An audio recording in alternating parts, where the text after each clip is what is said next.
Important बात बताई। उन्होंने बताया कि उनका एक 20 करोड़ का लोन लगभग सैंक्शन होने जा रहा था, लेकिन किसी वजह से एक 1 लाख रुपए का कहीं डिफॉल्ट होने की वजह से वो लोन उनका रिजेक्ट हो गया।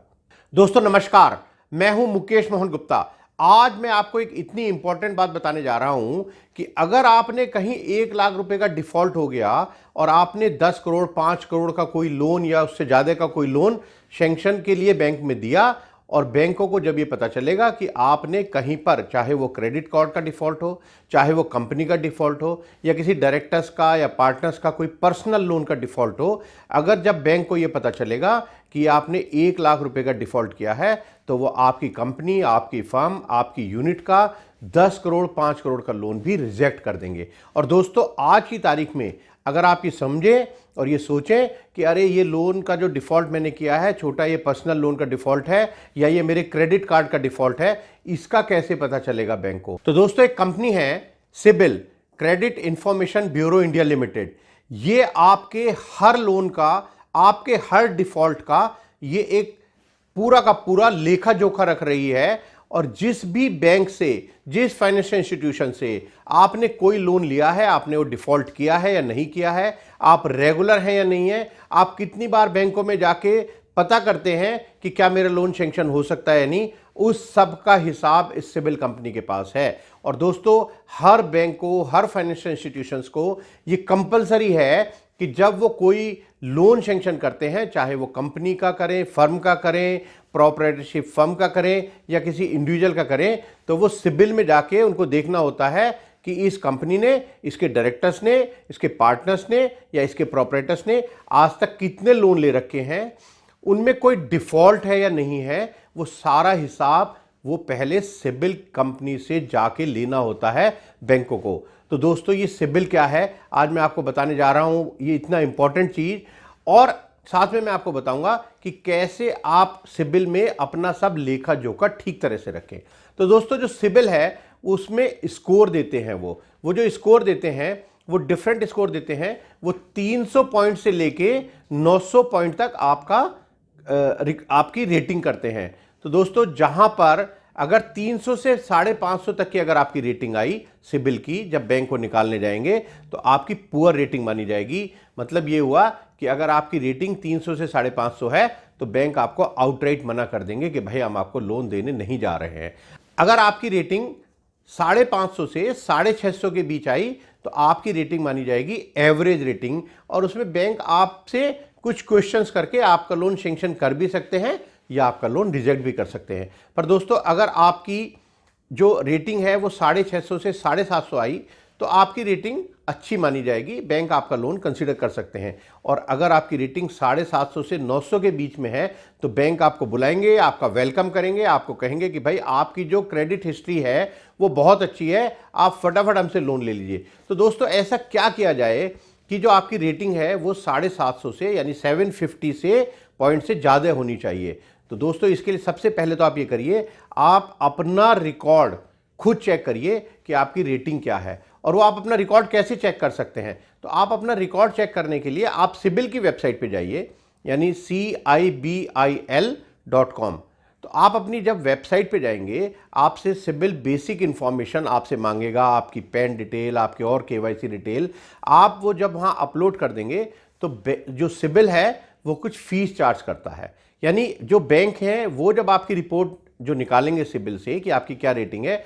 अगर आप ये होमवर्क कर लें कि आप सिबिल की साइट पे जाके पहले अपना रिकॉर्ड खुद चेक कर लें, आप देख लें कि आपकी जो रेटिंग है, जो आपके पॉइंट्स हैं, वो सिबिल कितने रेट पॉइंट आपको दे रहा है, तो वो आप चेक कर लें। उसके लिए आपको एक नॉमिनल सी फीस देनी पड़ेगी। आपके उसके 3 तरह की स्कीम्स हैं सिबिल के पास। एक है कि आप एक बार अपनी रिपोर्ट ले सकते हैं, दूसरी है कि आप साल में 2 बार रिपोर्ट ले सकते हैं, और तीसरी है कि आप साल में 4 बार अपनी रिपोर्ट ले सकते हैं। दोस्तों उसके लिए आपको थोड़ी सी फीस सिबिल को देनी पड़ेगी। अगर आप एक बार की रिपोर्ट चाहते हैं तो आपको 550 रुपये देना पड़ेगा, 2 बार अगर आप रिपोर्ट चाहते हैं तो 800 देना पड़ेगा, और अगर आप 4 बार चाहते हैं तो आपको 1200 रुपये की फीस देनी पड़ेगी। ये आप पेमेंट ऑनलाइन कर सकते हैं। विद इन 24 आवर्स सिबिल आपको आपका क्रेडिट का जो डिटेल है, जो इन्फॉर्मेशन है, वो आपको अपनी रिपोर्ट दे देगा। आप उसको देख लीजिए कि कहाँ कितने पॉइंट आपको मिले हैं, और अगर उसमें कोई इन्फॉर्मेशन गलत है, यानी कोई आपने लोन लिया नहीं है लेकिन फिर भी आपके नाम में वो लोन उन्होंने लिख रखा है, तो आप सिबिल से कांटेक्ट कर सकते हैं, उनकी हेल्पलाइन पे उनको इन्फॉर्मेशन दे सकते हैं, उनको मेल कर सकते हैं कि भाई ये लोन तो मेरा है ही नहीं, या ये मेरा डिफ़ॉल्ट है ही नहीं। आप अपने बैंक से एक सर्टिफिकेट भी ले सकते हैं जहां वो लिख सकते हैं कि नहीं, इनका कोई डिफ़ॉल्ट नहीं है, या आपके पास गलत इन्फॉर्मेशन है, तो वो आपकी इन्फॉर्मेशन ठीक कर सकते हैं, आपके पॉइंट बढ़ा सकते हैं। दोस्तों, और क्या तरीके हैं कि कैसे आप अपना सिबिल का स्कोर बढ़ाएं, उसको 750 से ऊपर करें, ताकि बैंक आपका वेलकम करने के लिए तैयार रहे कि भैया लो आओ, आप आओ हमसे लोन लो। दोस्तों, ये जो मैं आपको रेटिंग की बात बता रहा हूं, जो सिबिल जो आपकी रेटिंग करता है और जो जिस बेस पर बैंक आपको एक डिसीजन लेते हैं, जो मेजर फैक्टर है डिसीजन लेने का बैंकों का कि वो आपको लोन दें या ना दें, तो इसके लिए जो खाली ये नहीं कि आपने कोई डिफॉल्ट किया तभी आपके पॉइंट कम होंगे, बहुत सारे और ऐसे कारण हो सकते हैं जहां पर आपकी रेटिंग गिर सकती है। मैं बताऊंगा आपको कि आपको किन चीज़ों का ध्यान रखना है। दोस्तों, अगर आपने एक 10 लाख रुपए का लोन लेना है और आप 5 बैंकों में जाके अपनी एप्लीकेशन सबमिट करते हैं और वो पांचों बैंक आपके सिबिल निकालते हैं, इसका मतलब ये होगा, सिबिल को ये पता चलेगा कि भाई आप तो विंडो शॉपिंग कर रहे हैं, जगह जगह जा रहे हैं, आपको कॉन्फिडेंस अपने ऊपर भी नहीं है, बैंक के ऊपर भी नहीं है कि वो देगा लोन या नहीं देगा। तो दोस्तों, आपको ये देखना है कि आपके अकाउंट में बहुत सारी इंक्वायरी ना हो, यानी आप जैसे ही आप लोन के लिए अप्लाई करते हैं तो बैंक जो है या फाइनेंशियल इंस्टीट्यूशन है वो सिबिल के पास इंक्वायरी करता है, तो सिबिल को पता चल जाता है कि ये आदमी कहीं लोन लेने गया, और ऐसी आपकी अगर 10 इंक्वायरी हो गई एक महीने में तो आपका स्कोर काफ़ी गिर सकता है। तो एक तो आपको ये ध्यान रखना है कि आपके अकाउंट में बहुत सारी इंक्वायरी ना हो। दूसरी बात दोस्तों, कई बार क्या होता है कि जब हम क्रेडिट कार्ड लेते हैं तो क्रेडिट कार्ड में कुछ डिस्प्यूट हो जाता है, और वो डिस्प्यूट होने की वजह से हम क्या करते हैं, जो क्रेडिट कार्ड कंपनी है, जो क्रेडिट कार्ड जो इश्यूअर बैंक है, हम उसके साथ कोई सेटलमेंट कर लेते हैं। यानी जब हम करते हैं कि आपने इंटरेस्ट ज़्यादा लगा दिया या आपने ये पैसा डेबिट हमारा ज़्यादा कर दिया, तो और आपका अगर 50,000 रुपये का ड्यूज़ है, आप कहते हैं, और वो क्रेडिट कार्ड कंपनी भी कई बार सोचती है कि चलो 50,000 की जगह अगर ये 40,000 रुपये दे रहे हैं हमें तो कर लो सेटलमेंट। तो ये वन टाइम सेटलमेंट अगर आपने किसी या क्रेडिट कार्ड कंपनी से भी अगर या बैंक से भी कर लिया तो ये भी आपके लिए खतरनाक है। तो कोशिश कीजिए, क्योंकि उसमें लिखा जाएगा कि आपने सेटलमेंट किया या आपका पैसा बैंक ने कोई राइट ऑफ कर दिया, यानी बैंक को नुकसान हो गया, तो वो आपका पॉइंट एकदम से गिरा देगा। तो कोशिश करिए कि ये कोई भी right of, one time settlement, इस तरह की किसी स्कीम में आप ना जाएं, क्योंकि ये अमाउंट तो छोटा होता है लेकिन ये आपके बड़े सपनों को ध्वस्त कर सकता है। तो ये कोशिश कीजिए। दूसरी बात, अगर आपको कोई जेन्युइन कोई कहीं डिस्प्यूट है तो प्लीज़ आप उसको डिस्प्यूट क्रिएट कीजिए। अगर आपको उनके अगेंस्ट कोई केस करना है तो वो करिए, ताकि आप अपने बैंक को बता सकें कि इसमें मेरी गलती नहीं है, देखिए हमने तो उल्टा उनके अगेंस्ट में केस कर रखा है। तो दोस्तों, ये जो सिबिल की इन्फॉर्मेशन थी, ये एक बहुत इंपॉर्टेंट इन्फॉर्मेशन है। आपको ध्यान रखना है कि आपका सिबिल का स्कोर 750 से यानी 750 पॉइंट से